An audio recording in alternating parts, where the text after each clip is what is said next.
এ- এটা তো অবশ্যই আসলে কাউন্সিলিং করে নিতে হবে, এটা কেস টু কেস ভ্যারি করবে, কাউন্সিলিং করে নেওয়া বেটার। কারণ পেশেন্ট যদি এক্সপেক্ট করে যে একদম জন্ম থেকে যেরকম ছিল বা সৃষ্টিকর্তা যেরকম ছিল ওইরকমই করছে, হাই গ্রেডের ক্ষেত্রে তো আসলে ওইটা পারবেন না আপনি, ওইটা করার ডিজায়ারেবল না, ওটা ক্ষেত্রে কমপ্লিকেশন অনেক বেশি। সেই ক্ষেত্রে আসলে পেশেন্টকে কাউন্সিলিং করে নিতে হবে, ঠিক আছে। আচ্ছা, আমরা যেখানে ছিলাম যে আর ডিফারেন্স এই বিটুইন ক্ষেত্রে কি পিলিফ এন্ড টিলিফ। রিডাকশন স্ক্রু দেওয়া হয় না? রিডাকশন স্ক্রু আমরা ইউজ করছি সেটা হচ্ছে কি আপনার গ্রেড 2 পর্যন্ত আসলে খুব একটা রিডাকশন স্ক্রু লাগে না। আপনার যদি লাগে না, হাই হ্যাঁ। গ্রেড লিস্থেসিস থাকে গ্রেড 3 এন্ড এবং ওই ক্ষেত্রে আপনার রিডাকশন স্ক্রু বা পার্সুয়েটর লাগে। গ্রেড 2 পর্যন্ত ইয়েস। কি আমি স্যারকে যেটা দেখছি বা থিসিসের সময়, যে আপনি পেডিকেল স্ক্রু রড প্লেস করছেন, আপনি যখন কেস ঢুকানোর সময় দুই ভার্টিব্রাল বডির মধ্যে এনাফ স্পেস ক্রিয়েট করতে চাবেন, যে বড় সাইজের কেস, তখন প্রথমে হচ্ছে ডিস্ট্রাক্ট করা হয়, আমরা এক সাইডে রড বসিয়ে ডিস্ট্রাক্ট করা হয়, ডিস্ট্রাক্টর আছে দেখছেন হয়তো। ইয়েস। দেন হচ্ছে কি হ্যাঁ। আবার কম্প্রেসর দেওয়া হয়, তো এই ডিস্ট্রাকশন কম্প্রেশন যখন আপনি দিবেন তখনই প্রায় গ্রেড 1 2 লিস্থেসিস মোটামুটি জায়গায় চলে আসে। গ্রেড 3 লিস্থেসিস এর ক্ষেত্রে আমার এক্সট্রা হেল্প নেওয়া লাগে, রিডাকশন স্ক্রু বা পার্সুয়েটর। Yes, yes. Okay, thank you ma'am. ঠিক আছে, আর এই যে এই ডিফারেন্সটা আপনারা দয়া করে একদম মুখস্থ করে ফেলবেন, কারণ এটা লং কেস এবং ইসে খুব ধরে যে পিলিফ কোন ক্ষেত্রে করব, টিলিফ কোন ক্ষেত্রে করব, কোন ক্ষেত্রে করা যাবে না, পার্স ফ্র্যাকচার থাকলে কি করব, হ্যাঁ। এবং এই ক্ষেত্রে আরেকটা কোশ্চেন আসে, টিলিফ আমরা তো টিলিফ এখন চলতেছে, এটা নিয়ে থিসিস হইলো। দেন এমআইএস টিলিফ আসছে, মিনিমালি ইনভেসিভ সার্জারি, এটা নিয়েও এবার একজন আমাদের সাথে থিসিস করছেন। সো এই জিনিসগুলো যখন নতুন আসতেছে এগুলো নিয়ে স্যাররা একটু ইন্টারেস্টেড থাকেন। টিলিফ আমরা কোন ক্ষেত্রে করবো, আমরা যখন গ্রেড 1 লিস্থেসিস বা 2 লিস্থেসিস মানে লো গ্রেড, এবং হচ্ছে কি পেশেন্টের ফিচার্স থাকলে ইউনিল্যাটারাল ফিচার্স, পেশেন্ট ইয়ং, সেই ক্ষেত্রে আমরা টিলিফ প্রেফার করব।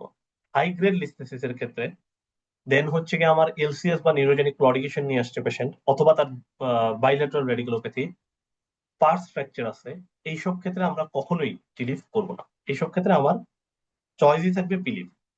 এই ক্ষেত্রে আরেকটা কোশ্চেন আসে যে তোমার প্রিভিয়াসলি সার্জারি করা ছিল, হ্যাঁ, ধরো সেটা পিএলআইডি সার্জারি করা ছিল, অথবা হচ্ছে কি প্রিভিয়াস তুমি একবার ফিক্সেশন করছিলা, ফেইল করছে, এখন আবার তুমি ফিক্সেশন করতে যাবা, তুমি কি পিলিফ করবা না টিলিফ করবা? এটা নিয়ে একটু স্যারদের মধ্যে মতবিরোধ আছে। একজন বলতে চান পিলিফই করব, যেহেতু ডিকম্প্রেশন করাই করা ইজি। আরেক গ্রুপ বলতে চান যে টিলিপ করব, কারণ হচ্ছে গিয়ে আমি যখন আগের বার সার্জারি করছি, ফেনেস্ট্রেশন ডিস্কেক্টমি করি বা করি, আমি তো পিছনে অ্যাডেশন আছে, ফাইব্রোসিস আছে, অনেক ফাইব্রোসিস অ্যাডেশন থাকবে, এইবার আমার হচ্ছে গিয়ে ডিকম্প্রেশন করতে এবং হচ্ছে গিয়ে আমার কি বলে এক্সপোজার করতে, ডিসেকশন করতেই টাফ হবে। সেই ক্ষেত্রে আমি পোস্টের অ্যাপ্রোচে না যে আমি পোস্টের অ্যাপ্রোচে ট্রান্সফোরামিনাল লাম্বার ইন্টারবডি ফিউশন করবো, হ্যাঁ। এইটা নিয়ে এখন একটু কন্ট্রোভার্সি আছে, তবে এই ক্ষেত্রে আমার মনে হয় টিলিপ বলাটা একটু সেফ, ঠিক আছে।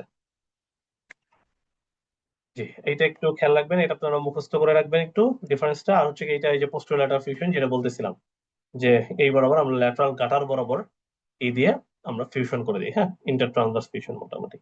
এই হচ্ছে আমাদের ট্রিটমেন্ট। মোটামুটি আমার লেকচার এই পর্যন্তই মোটামুটি শেষ। আমি দুই একটা এক্সট্রা কথা হচ্ছে এসে থেকে বলবো। আহ যেমন হচ্ছে, আচ্ছা স্লিপ অ্যাঙ্গেল এগুলো আমরা বলে ফেলছি, বেশি কিছুই নেই। ভিজিবল স্টেপিং কিসে পাওয়া যায়, পালপেবল স্টেপিং কিসে পাওয়া যায়, এটাও বলে ফেলছি। আচ্ছা, ইনস্টেবিলিটি ক্যাচ বলে একটা ব্যাপার আছে, হ্যাঁ, এটা অনেক সময় জিজ্ঞেস করেছে যে what is instability catch. Instability catch হচ্ছে গিয়ে আপনার একটা পস্টার যখন আমরা চেঞ্জ করি তখন যদি পেইন হয় এবং পেশেন্টটা যদি একটা মানে সে যে পস্টার চেঞ্জ করতেছিল সেটা যদি আটকে ফেলে, এবং এটা পাওয়া যায় হচ্ছে ইসমিক ভ্যারাইটি অফ স্পন্ডাইলোলিস্থেসিস, হ্যাঁ, ইসমিক ভ্যারাইটি যে আছে সেই ক্ষেত্রে আমরা পাবো শুধু, এবং হাই গ্রেডও পাওয়া যায়। পেশেন্ট যখন পস্টার চেঞ্জ করতে থাকবে, যে সে শোয়া থেকে বসতেছে বা বসা থেকে দাঁড়াচ্ছে, ওই সময় একটা সিভিয়ার পেইন হবে এবং পেইনের কারণে সে তখন থেমে যাবে। এইটাকে বলা হচ্ছে কি আমাদের ইনস্টেবিলিটি কাজ, হ্যাঁ। আর ওয়েট ট্রান্সমিশন কি হয়, মাইডিং, স্লিপ অ্যাঙ্গেল, এগুলো আমরা সব বলে ফেলছি। ডাইনামিক ভিউর ইম্পর্টেন্স এগুলো বলা হয়ে গেছে। আহ আচ্ছা, এই যে আপনার একটা লিস্থেসিস এর পেশেন্ট, হ্যাঁ, এটা আনোয়ার স্যারের কোশ্চেন, হ্যাঁ, যে একটা লিস্থেসিস এর পেশেন্ট তোমার কাছে ইউনিল্যাটারাল রেডিকুলোপ্যাথি নিয়ে আসলো, সেই ক্ষেত্রে তুমি কি চিন্তা করবা? এই ক্ষেত্রে স্যার যেটা শুনতে চান যে লিস্থেসিস এর পেশেন্ট যদি ইউনিল্যাটারাল রেডিকুলোপ্যাথি নিয়ে আসে, এই ক্ষেত্রে আমরা চিন্তা করবো যে এক পাশের পার্টস ফ্র্যাকচার আছে, হ্যাঁ, ইউনিল্যাটারাল পার্টস ফ্র্যাকচার, অর হচ্ছে রোটেশন আছে, ভার্টিব্রাল রোটেশন। যদি সে বাইলেটারাল রেডিকুলোপ্যাথি নিয়ে প্রেজেন্ট করে তাহলে আমার ডিডি আসবে যে বোথ পার্টস ফ্র্যাকচার অথবা বোথ সাইডের ইকুয়াল ট্রান্সলেশন হয়েছে, বাট কোনো রোটেশন হয়নি। ঠিক আছে স্যার, এই জিনিসটা শুনতে চান যে বাইলেটারাল এবং ইউনিলেটারাল। আর একটা শুনতে চান হচ্ছে, আমরা কোশ্চেনটা মনে আসতেছিল যে জাফরি ভাই, এটা একটু আরেকবার বলেন ভাই, এই যে ইউনিল্যাটারাল এটা ইয়েটা। আচ্ছা, যে লিস্টেসিসের একটা পেশেন্ট ইউনিলেটারাল রেডিকুলোপ্যাথি নিয়ে প্রেজেন্ট করছে, তুমি এই ক্ষেত্রে কি চিন্তা করবা? যে পেশেন্টের হয় ইউনিলেটারাল পার্স ফ্র্যাকচার আছে অথবা ভার্টিব্রাল রোটেশন আছে, হ্যাঁ, এই দুইটা। আর যদি পেশেন্টের বাইল্যাটারাল রেডিকুলোপ্যাথি থাকে, সে যদি বলে যে আমার দুই পায়েই ব্যথা যাচ্ছে, সেই ক্ষেত্রে চিন্তায় রাখতে হবে যে আমার বোথ পার্স ফ্র্যাকচার আছে অথবা ইকুয়াল ট্রান্সলেশন আছে vertebral. But both parts fracture যখন থাকবে তখন কিন্তু কোনো রোটেশন হওয়ার সুযোগ পাবে না। দেয়ার ইজ নো রোটেশন, হ্যাঁ, এক্ষেত্রে কোনো রোটেশন থাকবে না। হ্যাঁ, both ওকে, parts clear. fracture, both both parts, parts, both bilateral both parts fracture, হ্যাঁ, বাট নো রোটেশন। সাথে-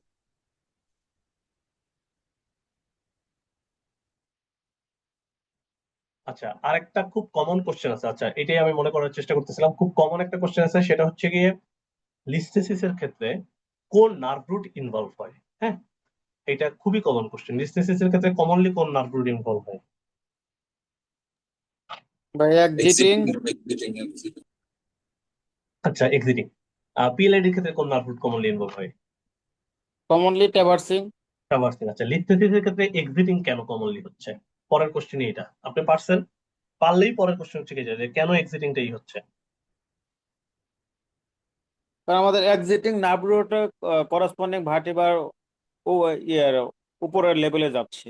আমাদের লিস্থেসিস তো হচ্ছে যে উপরের লেভেল ভার্টিব্রা দিয়ে, আর পিএলআইডি আমাদের ডিস্ক প্রলাপস হচ্ছে। ডিস্ক প্রলাপসটা আমাদের যে সেন্ট্রাল দিকে ম্যাক্সিমাম সময় হয়, তাহলে মানে পরবর্তী যে নার্ভ রুট গুলো সেগুলো কম্প্রেস করছে পিএলআইডি তে।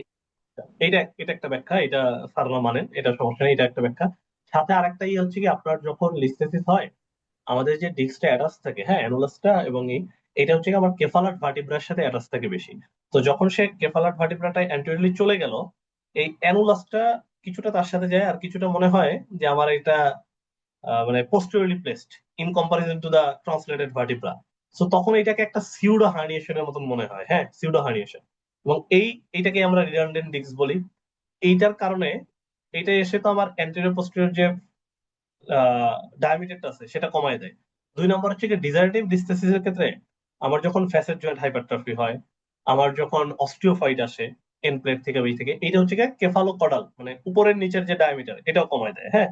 সো আমার এই ডিস্ক এবং ইসের কারণে সামনে পিছনের ডায়ামিটার কমে যাচ্ছে, আর অস্টিওফাইট বা ফ্যাসেট জয়েন্ট ইসের কারণে উপরের নিচের ডায়ামিটারও কমে যাচ্ছে। এই ডায়ামিটার গুলো কমে যায়, এই এক্সিটিং নার্ভ রুটের উপর প্রেশার দেয়। সো এক্সিটিংটাই মোস্ট কমনলি হয়। কারণ হচ্ছে কি, যেমন ভার্টিব্রাল ট্রান্সলেশন, এটা আপনি প্রথম যেটা বললেন এটা সারা শুনতেছে যে ভার্টিব্রাল ট্রান্সলেশন হচ্ছে, ট্রান্সলেশনের কারণে আমার এক্সিটিং নার্ভ রুট মোট হয়। এখন আরেকটা কোশ্চেন আসে যে, তাইলে কি লিস্থেসিসে ট্রাভার্সিং নার্ভ রুট ধরে না, ধরতে পারে না? ট্রাভার্সিং নার্ভ রুট কি পারে ধরতে তো পারে না? ভাইয়া, পারে। যখন অবশ্যই। আপনার অনেক বেশি হাই গ্রেড লিস্থেসিস হবে তখন তো পুরো স্পাইনাল কর্ড সহ সামনে চলে যাবে। হ্যাঁ, অবশ্যই, সেটা তো অবশ্যই পারে। ট্রাভার্সিং নার্ভ রুটও ধরতে 100%। পারে, আপনার এক্সিটিং এন্ড ট্রাভার্সিং বোথ ধরতে পারে। এক হচ্ছে কি আপনার ওইখানে আপনার সেন্ট্রাল যে ক্যানেল, সেন্ট্রাল ক্যানেলে প্রেশার আছে ধরেন, আপনার ল্যাটারাল ডিসিসে থাকলে একরকম হবে, ল্যাটারাল ডিসিসে যদি কম্প্রেশন হয়, ফোরামেনে হলে একরকম হবে। যদি যদি আমার দুই জায়গাতেই থাকে সেক্ষেত্রে আমার এক্সিটিং ও ধরবে, ট্রাভার্সিং ও ধরবে। বা হচ্ছে কি আপনার যেই লেভেলে লিস্থেসিস আছে তার উপরের লেভেলে আপনার পিএলএডি আছে, ডিস্ক প্রলাপস আছে, সেটা কারণে আপনার ট্রাভার্সিং ধরে আসছে। ঠিক আছে, তো এগুলা ধরতে পারে, ধরবে না সেটা কোনোই না। রেট্রোলিস্থেসিসে মোস্টলি কিন্তু ট্রাভার্সিং নার্ভ রুট ধরে, হ্যাঁ, এটা আরেকটা জিনিস যে রেট্রোলিস্থেসিস যদি হয় সিগনিফিকেন্ট, সেই ক্ষেত্রে আপনার ট্রাভার্সিং নার্ভ রুট ধরতে পারে। এই জিনিসগুলো একটু মাথায় রেখেন। আচ্ছা, এখানে আর বেশি কিছু এরকম নাই, আমি বাকি যা লিখছিলাম, হ্যাঁ, এগুলো মোটামুটি আমার ই করা হয়ে গেছে, যে গ্রেড 2 বা মনে হয় বিলিফ প্রেফার্ড। ঠিক আছে, ওকে, হ্যাঁ ঠিক আছে। শাইক, শাইক ভাই আছেন নাকি? ভাইয়া কয়েকটা কোশ্চেন আছে, সেটা হচ্ছে হ্যাঁ, হ্যাঁ, এখন কোশ্চেন অ্যান্সারটাই আমরা ই করি। জি, পেশেন্টের বলেন। বয়স, পেশেন্টের বয়স 50, তার হচ্ছে এলসিএস নিউরোজেনিক ক্লডিকেশনের হিস্ট্রি আছে। আমি হুম, এক্সামিন করে পাচ্ছি হচ্ছে SLR positive, LASIK test positive. আচ্ছা, এই ক্ষেত্রে আসলে আমি কি বলবো? বয়স 50, নিউরোজেনিক বয়স ক্লডিং 50, low back pain, neurogenic claudication আছে। এবং আর বলেন। পিএলআইডি সব সাইন গুলো আমি মানে টেস্ট গুলো পজিটিভ পাচ্ছি, এসএলআর পজিটিভ, আচ্ছা, ল্যাসিক। এইটা নিয়ে আমাদের একটা এইজ ওল্ড আসলে কন্ট্রোভার্সি এবং কনফিউশন আছে। দেন হচ্ছে বিএমইউ স্যাররা এক একজন এক একভাবে শুনতে চান, নিটোরে যে আবার আরেকভাবে শুনতে চান। এটার একটা কমন একটা ছিল যে 45 বা 50 নিচে যদি পেশেন্টের লো ব্যাক পেইন সাথে সাথে রেডিকুলোপ্যাথি থাকে, আমার ফার্স্ট ডিডি পিএলআইডি। যদি জি ভাই। 50 হয় পেশেন্ট, 50 অ্যান্ড অ্যাবভ, সে যদি আমার লো ব্যাক পেইন বলে, তাহলে ক্ষেত্রে আমার ডিডি একটা এলসিএস, প্রথম ডায়াগনোসিস। ঝামেলা কোন জায়গায় হয়? ঝামেলা হচ্ছে কি পেশেন্টের এইজ 45 থেকে 50 এই রেঞ্জের মধ্যে, হ্যাঁ, এবং হচ্ছে কি পেশেন্টের লো ব্যাক পেইনও আছে, মানে এইজ গ্রুপটাও আপনি কোনো দিকে ফেলতে পারতেছেন। দুই নাম্বার হচ্ছে কি তার লো ব্যাক পেইন আছে, সাথে রেডিকুলোপ্যাথিও আছে। এখন এটাকে আমরা আগে অনেক সময় আমরা এই গ্রুপটাকে এলসিএস ডিউ টু পিএলআইডি তে ফেলতাম। হ্যাঁ, আমরা প্রথম দিকে ফেজ বি এর প্রথম দিকে ফেজ এতেও এইভাবে প্রেজেন্ট করছে যে এলসিএস ডিউ টু পিএলআইডি, এবং স্যার ইভেন কি আনোয়ার স্যার নিজেও বলছিলেন। ইদানিং এসে এই যে গত 1-1.5 বছরে, এবং আমি নিজে একটা কেস প্রেজেন্ট করতে যাই এসে নিটোরে, এরকম একটা ইসে পড়ছিলাম যে এলসিএস এলসিএসি, এলসিএস ডিউ টু পিএলআইডি বলবা না। কারণ হচ্ছে কি এলসিএস যখন ডেভেলপ করে, আমরা পিএলআইডি এলসিএস ক্লাস নিলে বলবো যে এলসিএস কিন্তু আসলে একটা এলিমেন্ট দিয়ে ডেভেলপ করে না। এলসিএস যখন ডেভেলপ করবে, ডিস্ক থাকে, ডিস্কের চেয়েও বেশি থাকে যে ফ্লাভা এবং ফ্যাসেট জয়েন্ট। আমরা ওইখানে কমনলি বলি যে ফ্লাভাল হাইপারট্রফি আছে, ফ্যাসেট জয়েন্ট হাইপারট্রফি আছে। তো তুমি এলসিএস ডিউ টু পিএলআইডি বলতেছো কেন? তোমার তো দেখা যাচ্ছে যে এমআরআই তে ফ্যাসেট জয়েন্ট হাইপারট্রফি আছে। তো এই ক্ষেত্রে একটা কনফিউশন থাকে। তো আমরা লাস্টে যেটা করছিলাম, যেগুলোকে আমরা শুধু এলসিএসই বলছিলাম, ম্যাথমেটিক্যালি কিছু জিনিস আমরা মিলিয়ে দিছিলাম। এখন পরীক্ষার সময় কি করতে হয়? পরীক্ষার সময় আপনি স্যারের কাছ থেকে কিছু জিনিস আসলে হাইড করতে হবে। পেশেন্ট হয়তো বলবে যে তার আছে, আপনি তাকে একটু বলে দিতে হবে যে না, এটা আপনি তাহলে অমিট করে যান, আপনার যে রেডিকুলোপ্যাথি আছে এটাই করে যান। বা এসএলআরটি আপনি পাচ্ছেন যে আসলে 60 বা 70 ডিগ্রিতে যে পজিটিভ আসতেছে, আপনি ওটাকে ফুল বলে দেন। পেশেন্ট তো আমাদের দেখা যায় যেগুলো ভর্তি থাকে, এগুলো ওষুধ খাচ্ছি, ওষুধ খেয়ে এদের পেইন টেন একটু কম থাকে, আপনাকে এইটা ম্যাথমেটিক্যালি অনেক কিছু মিলিয়ে দিতে হবে। আপনি এই কেস যদি এলসিএস দুটো পিএলএডি বলেন, স্যার পরে এমআরআই ধরবে, স্যার কিন্তু এখন এগুলো 2-3 বছর আগে ধরতো না, এগুলো এখন ধরে ফেলবে। বুঝতে পারছেন? কিছু একটু গোঁজামিল মারা লাগবে, কিছু একটু ম্যাথমেটিক্যালি মিলাতে হবে। বোঝা গেছে? ঠিক আছে ভাই, আরেকটা কোশ্চেন ছিল আমাদের, আপনি অবশ্যই একটু বলছেন, সেটা জি। হচ্ছে হ্যালো। হ্যাঁ লিস্থিসিসের ক্ষেত্রে হুম। ট্রান্সভার্স লোয়েন ক্রিজ ফ্ল্যাট বাটক পোর্ট্রুট অ্যাবডোমেন, এই হুম। বিষয়গুলো মানে আমাদের যারা ফ্রিকোয়েন্টলি ধরে, এটার অ্যান্সারটা আসলে আমি কিভাবে বলতে পারি মানে সহজ করে? ওই যে আমি ওই সময় একজন কোশ্চেন করেছিলেন, ওই ক্ষেত্রে বলছি যে কেন হচ্ছে যে কম্পেনসেটরি মেকানিজমটা যখন ফেল করতেছে সেটাই হচ্ছে। এবং এইটা আমরা যে কেসগুলো পাই, লো গ্রেড লিস্টেসিস বেশি পাই, গ্রেড 1-2, এই ক্ষেত্রে কিন্তু আপনি ম্যাক্সিমাম পেশেন্টে এটা পাবেন না। ট্রান্সভার্স লোয়েন ক্রিজ পেতে পারেন, একটু পালপেবল স্টিপিং বা বেশি হলে ভিজিবল স্টিপিং পেতে পারেন। হাইপার লর্ডোসিস আমরা পাই, হাইপার লর্ডোসিস এটা আমরা মোটামুটি পাই, ঠিক আছে। বাট আপনি হাই ফ্ল্যাট বাটক, দেন হচ্ছে প্রোট্রুডেড অ্যাবডোমেন, এগুলো আসলে গ্রেড 3 লিস্থেসিস না হলে পাওয়া খুবই। লিস্থেসিস আমার থিসিস ছিল, আমি হাই গ্রেড লিস্থেসিসের পেশেন্টই সবার পাইনি, সত্যি কথা যেটা। আমার হাই গ্রেড লিস্থেসিস পেশেন্টের মধ্যে 2-3 জনের আমি পাইছি যার হচ্ছে গিয়ে টিপিক্যাল ফ্ল্যাট বাটক ছিল, টিপিক্যাল প্রোট্রুডেড অ্যাবডোমেন ছিল। বাট হ্যাঁ, হাইপার লর্ডোসিস মোটামুটি সবার ছিল, ট্রান্সভার্স লোয়েন ক্রিজ ছিল, ভিজিবল পালপেবল স্ট্রিপিং ছিল। এখন এগুলো আসলে আপনার যদি ব্যাখ্যা বলতে হয়, ব্যাখ্যা আসলে আমি কিছুক্ষণ আগে যেটা বলছিলাম যে কম্পেনসেটরি মেকানিজম যখন করতেছে, হাইপার লর্ডোসিস হচ্ছে কি আমার ফার্স্ট কম্পেনসেটরি মেকানিজম, ওইটা যখন ফেল করবে দেন হচ্ছে কি আমার পেলভিস এবং স্যাক্রাম ওভারটেক করে, তারা এটাকে কম্পেনসেট করার ট্রাই করে। পেলভিসের রোটেশন আসে, পেলভিক প্যারামিটার গুলো চেঞ্জ হয়, স্যাক্রাম রোটেট হয়ে, অ্যালাইনমেন্ট চেঞ্জ হয়ে কম্পেনসেট করার ট্রাই করে। একটা লেভেল পর্যন্ত তারা কম্পেনসেট করতে পারে, এরপরে পারে না। তো এই কম্পেনসেট করতে গিয়ে তারা যখন চেঞ্জ হচ্ছে, সেটার কারণে যে ভার্টিক্যাল স্যাক্রাম হচ্ছে, এবং ভার্টিক্যাল স্যাক্রামের সাথে আমার হাই ফ্ল্যাট বাটক হচ্ছে। হ্যাঁ, এবং ওই আপনার যখন হাই ফ্ল্যাট বাটক হবে, তখন এইটার রেজাল্টে লাম্বার লর্ডোসিস বেড়ে গেছে, আপনার এই দিক দিয়ে হাই ফ্ল্যাট বাটক হচ্ছে, আপনার অ্যাবডোমেন এমনি প্রোট্রুডেড মনে হবে যে সামনের দিকে চলে আসছে। হ্যাঁ, এটা কিন্তু আসলে একটা আরেকটার সাথে ইন্টারলিঙ্কড, সেপারেট কোনোই না। বুঝতে পারছি ভাই। ঠিক। আর কারো কোনো কোশ্চেন আছে ভাইয়া?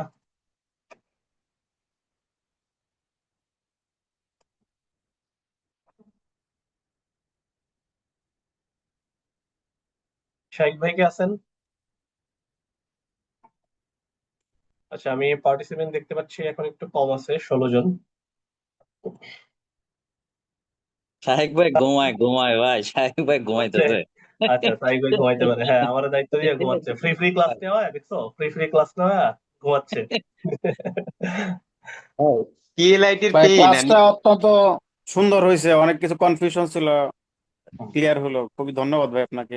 এ আচ্ছা, ভাই মামুন এতই কোশ্চিন ভাই, আপনার মামুন ভাই আছেন টিউমার ইউনিটে। হ্যাঁ, এত আরে ভাই কোশ্চিন। আমার আমার আমার নিজেরই তো লিখতেছি, সেজন্য এত কোশ্চেন। ও আচ্ছা আচ্ছা আচ্ছা, ঠিক আছে ঠিক আছে। তো ক্লিনিক জাফরি ভাই গ্রেড ওয়ান লিখতেছিস?